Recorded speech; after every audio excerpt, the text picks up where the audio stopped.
Danger zone की हम बात करेंगे, जिस धरती पर हम सब रहते हैं एक साथ, क्या उसकी उम्र महज 200 साल बची है? क्या 200 साल में पृथ्वी खत्म हो सकती है? मशहूर वैज्ञानिक स्टीफन हॉकिंग के देहांत के बाद यह सवाल मुखर हो गया है।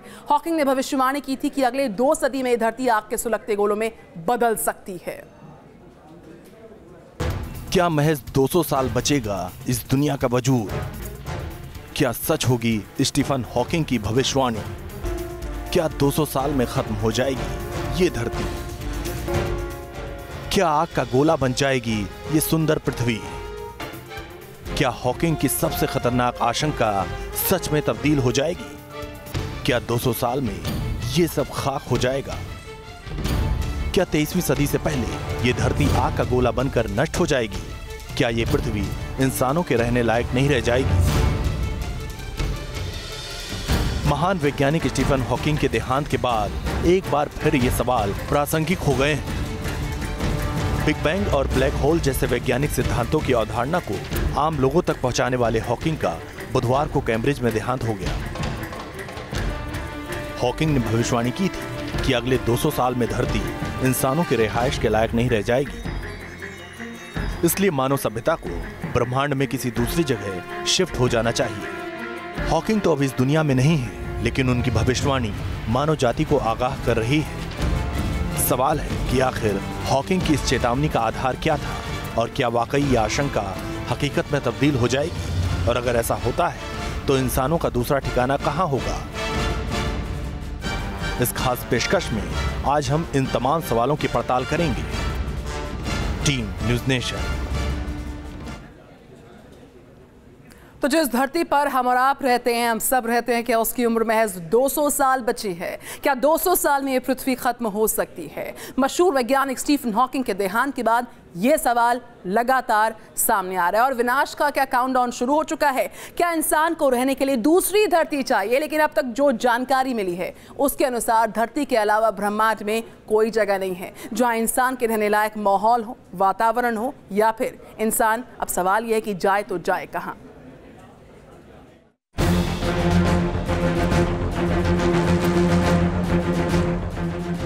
जरा कल्पना कीजिए कि कोई विशाल उल्का पिंड अचानक पृथ्वी से टकरा जाए तो फिर क्या होगा? क्या लावे की तरह धधकने लगी धरती की सतह? ऐसा हुआ तो पृथ्वी पर इंसानों का सांस लेना भी दूभर हो जाएगा। ग्लोबल वार्मिंग और बढ़ते प्रदूषण की वजह से हमारे संसार की आबो हवा में खतरनाक बदलाव आ रहा है।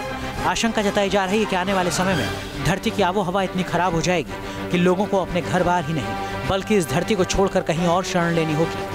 ब्रह्मांड के रहस्य की परतें खोलने वाले दिग्गज वैज्ञानिक स्टीफन हॉकिंग ने भविष्यवाणी की थी कि आने वाले समय में बढ़ती जनसंख्या, जलवायु परिवर्तन और उल्का पिंड से टकराव की वजह से होने वाले परिणाम से इंसान के लिए खुद को बचाना असंभव हो जाएगा। इसलिए बेहतर होगा कि मानव जाति किसी दूसरे ग्रह पर बस जाए। हॉकिंग ने कहा था कि बड़े पैमाने पर ऊर्जा की खपत से पृथ्वी कुछ सदियों के अंदर आग के गोले में तब्दील हो जाएगी। उन्होंने कहा था कि इंसानों को अगर कुछ और लाख वर्षों का अस्तित्व बचाना है तो उन्हें ऐसे ग्रह पर जाना होगा जहां अभी तक कोई और जीव नहीं गया है। इसके अलावा दुनिया में तेजी से बढ़ते हथियारों की होड़ और उसकी वजह से विनाश की आशंका भी हॉकिंग ने जताई थी। सवाल है कि आखिर इस भविष्यवाणी को दूसरे वैज्ञानिक किस नजरिए से देखते हैं। उन्होंने रेफर किया है सिर्फ एक चीज़ को, और वो जो हमारा वातावरण जिस तरह से बदल रहा है और जिस तरह से होस्टाइल होता जा रहा है, ग्लोबल वार्मिंग हो रही है, और उन्होंने हेट्रेड को, ये 2 चीज़ें हैं। धरती का तापमान लगातार बढ़ता जा रहा है, ग्लेशियर पिघलते जा रहे हैं, समुद्रों का जल स्तर खतरनाक लेवल तक बढ़ता जा रहा है। ऐसे में कई शहरों के वजूद पर अभी से संकट मंडराने लगा है। ऐसे में हॉकिंग की भविष्यवाणी को नजरअंदाज करना मुमकिन नहीं है। ये भी हो सकता है कि किसी समय आर्टिफिशियल इंटेलिजेंस आपके जीवन के ऊपर जो है हावी हो जाए, तो उस समय मनुष्य क्या करेंगे? जीवन एक किस्म से सीमाओं में बंध जाएगा, एक किस्म से जकड़ा जाएगा, उसके बगैर हम रह नहीं सकते। आज आप सोचिए, अगर आपका मोबाइल आपसे ले लिया जाए तो आपकी क्या हालत होगी? तो ये तो अभी एक शुरुआत है। तो इन बातों को उन्होंने पहचाना है और उन्होंने सुझाव दिया कि इससे पहले कि ग्लोबल वार्मिंग हम सबको एक किस्म से भून के रख दे, इससे पहले हमें पृथ्वी से निकलना होगा। हॉकिंग ने वैज्ञानिकों से सौर मंडल के बाहर एक ऐसे तारे की खोज करने की अपील की थी जहां ग्रहों की परिक्रमा इंसानों के रहने के अनुकूल हो। हॉकिंग ने अल्फा सेंटोरी नाम के एक तारे की तरफ इशारा भी किया था जो सौर मंडल में इंसानों के रहने लायक है, लेकिन दिलचस्प है कि वो तारा 4 अरब प्रकाश वर्ष दूर है। इस पूरे ब्रह्मांड में केवल पृथ्वी ही ऐसा ग्रह है जहां इंसानों का रहना मुमकिन है। मंगल से लेकर चंद्रमा तक किसी भी दूसरे ग्रह, उपग्रह या अंतरिक्ष पिंड में ऐसी परिस्थितियां अब तक नहीं मिली हैं जो इंसानों के जीने के लिए पूरी तरह से अनुकूल हो। ऐसे में अगर पृथ्वी से इंसानों को बेदखल होना पड़ा तो वो किस अंतरिक्ष पिंड पर बसेंगे? अगर पृथ्वी से इंसानों की बस्ती खत्म हो जाएगी तो वो कहाँ जा सकते हैं? आखिर कहाँ होगा उनका नया ठिकाना? क्या वो एलियंस के शहर में उनके पड़ोसी बनकर रहेंगे? Team news nation. अगर इंसान को धरती से बेदखल होना पड़ेगा तो क्या वो दूसरे ग्रहों पर एलियंस के साथ रहेगा? ये सवाल इसलिए भी दिलचस्प क्योंकि बताया जाता है कि हॉकिंग्स एक ऐसे प्रोजेक्ट पर काम कर रहे थे जिसके तहत वो एलियंस के साथ संपर्क साधने की कोशिश में लगातार थे।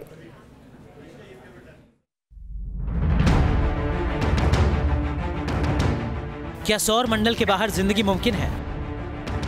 क्या एलियंस की दुनिया में जीवन जिया जा सकता है? और क्या ब्रह्मांड में एलियंस का अस्तित्व है? क्या एलियंस को लेकर फिल्मी कल्पना हकीकत में तब्दील हो सकती है?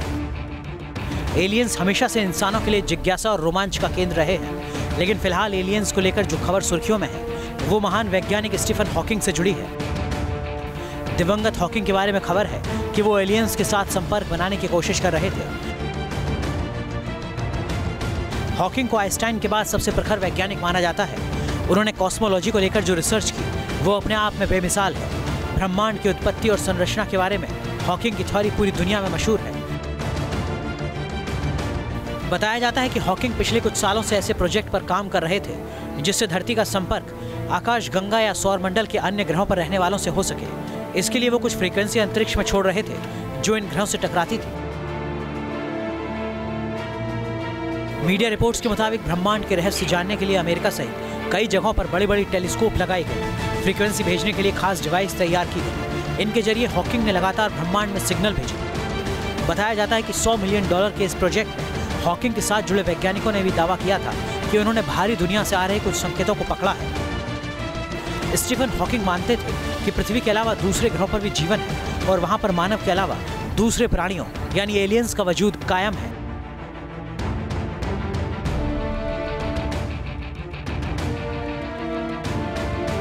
हॉकिंग जो सिग्नल ब्रह्मांड में भेजते थे वो दूसरे अंतरिक्ष पिंडों से टकराती थी। इसकी वजह से भी ऐसा लगता था कि वहां एलियंस मौजूद हैं। अमेरिकी अंतरिक्ष एजेंसी नासा एलियंस को लेकर लगातार रिसर्च करती रही है। नासा के वैज्ञानिकों की माने तो एलियन के जीवन से जुड़े संकेत जल्द मिलने वाले हैं और बहुत मुमकिन है कि अगले 20 सालों में कामयाबी भी मिल जाए। हालांकि नासा के वैज्ञानिकों के मुताबिक अंतरिक्ष में जीवन के संकेतों की तलाश के दौरान उन्हें ऐसे कई तत्व मिले जो इशारा करते हैं कि धरती के बाहर भी जीवन मुमकिन है। नासा की खोज में पाया गया है कि पृथ्वी के अलावा कई और जगहों पर भी पानी मिलने की संभावना है। इनमें मंगल, बृहस्पति, बुध और वरुण जैसे ग्रह भी हो सकते हैं। कयास लगाए जा रहे हैं कि इन ग्रहों के उपग्रहों पर भी पानी मिलने की उम्मीद है। Team news nation. तो महान वैज्ञानिक स्टीफन हॉकिंग का बुधवार को देहांत हो गया था। हॉकिंग मोटर न्यूरॉन जैसी एक घातक बीमारी से ग्रसित थे। वो व्हील चेयर से उठ नहीं पाते थे। इसके बावजूद उन्होंने हौसला कभी नहीं हारा। एक वक्त ऐसा था जब डॉक्टर्स ने उनकी सेहत को देखते हुए कहा था कि हॉकिंग 2 साल से ज़्यादा जीवित नहीं रह पाएंगे, लेकिन हॉकिंग्स की जिंदा दिली के आगे मौत जो है वो छोटी बौनी साबित हुई। एक महान वैज्ञानिक जिसने खोला था ब्रह्मांड का रहस्य, एक साइंस का दिग्गज जिसने दुनिया को समझाई द बिग बैंग थ्योरी, जो जिंदगी भर गंभीर बीमारियों से जूझते रहे, लेकिन उनकी वैज्ञानिक प्रतिभा हर मुसीबत पर भारी पड़ी। न्यूरॉन की उनको समस्या थी, लेकिन इस बीमारी पर उन्होंने एक किस्म से विजय पाई। वो डिप्रेशन में नहीं गए। उनका दिमाग तो काम करता था। कंप्यूटर के जरिए उनका संवाद होता था। उनके लेक्चर सुनने के लिए हमेशा हॉल भर जाते थे। स्टीफन हॉकिंग का जन्म 8 जनवरी 1942 को इंग्लैंड के ऑक्सफोर्ड में हुआ। 1963 में जब उनकी उम्र 21 साल की थी तो वो एक दिन कॉलेज की सीढ़ियों से गिर पड़े। डॉक्टर ने जांच की तो पता चला कि उन्हें मांसपेशियों और मस्तिष्क से जुड़ी बीमारी ALS यानी अमायोट्रोफिक लेटरल स्क्लेरोसिस है। इस बीमारी में इंसान का नर्वस सिस्टम यानी तंत्रिका धीरे धीरे खत्म हो जाता है। बॉडी की मूवमेंट और कम्युनिकेशन पावर खत्म हो जाती है। हॉकिंग के दिमाग और आंखों को छोड़कर उनके शरीर का कोई भी भाग काम नहीं करता था। मांसपेशियों के कमजोर पड़ने की वजह से वो अपने हाथ पैरों को भी नहीं हिला पाते थे। इस बीमारी की वजह से उनके पूरे शरीर को लकवा मार गया और एक होनहार भावी वैज्ञानिक रातों रात व्हीलचेयर पर आ गया। लेकिन हॉकिंग ने हार नहीं मानी। उन्होंने पढ़ाई भी जारी रखी और दुनिया के सामने कई चौंकाने वाली शोध रखी। मोटर न्यूरॉन नाम की बीमारी से पीड़ित हॉकिंग के बारे में डॉक्टरों ने कहा था कि वो ज्यादा से ज्यादा 2 साल ही जी सकेंगे, लेकिन उनकी जिंदा दिली के आगे मौत भी बौनी पड़ गई। ये बहुत ऑप्टिमिस्टिक थे, कभी उन्होंने डिप्रेशन नहीं दिखाया। उनका वर्क चालू था और लास्ट 50 इयर्स इतना काम किया है उन्होंने, fundamental work, one of the greatest scientist. Hawking हमेशा व्हीलचेयर पर ही रहते थे, लेकिन उनकी व्हीलचेयर में कंप्यूटर समेत कई तरह के सॉफ्टवेयर लगे हुए थे, जिसकी मदद से वो पढ़ाई और शोध के काम किया करते थे। हॉकिंग हमेशा आशावादी रहे। मोटर न्यूरॉन जैसी खतरनाक बीमारी से पीड़ित होने के बावजूद उन्होंने निगेटिविटी को अपने ऊपर कभी हावी नहीं होने दिया। महज 32 साल की उम्र में वो ब्रिटेन की प्रतिष्ठित रॉयल सोसाइटी के सबसे कम उम्र के सदस्य बने, जबकि 5 साल बाद ही वो कैम्ब्रिज यूनिवर्सिटी में प्रोफेसर बन गए। ये वही पद था जिस पर कभी महान वैज्ञानिक आइंस्टीन भी नियुक्त किए गए थे। 1988 तक उन्होंने अपनी किताब a brief history of time भी पूरी कर ली थी। ये किताब आम जनता तक उनका काम पहुंचाने का एक जरिया थी। इस किताब को बेस्ट सेलर का दर्जा भी मिला। स्टीफन हॉकिंग की महानता सिर्फ उनके वैज्ञानिक सिद्धांतों की वजह से नहीं है। उन्होंने व्हीलचेयर पर रहने के बावजूद जितनी उपलब्धियां हासिल की, वो इस बात की मिसाल है कि इंसान की जिंदगी में चाहे जितनी भी मुश्किलें हों, जितनी भी मुसीबतें हों, लेकिन वो अपने हौसले और लगन से कामयाबी की बुलंदियों तक पहुंच सकता है।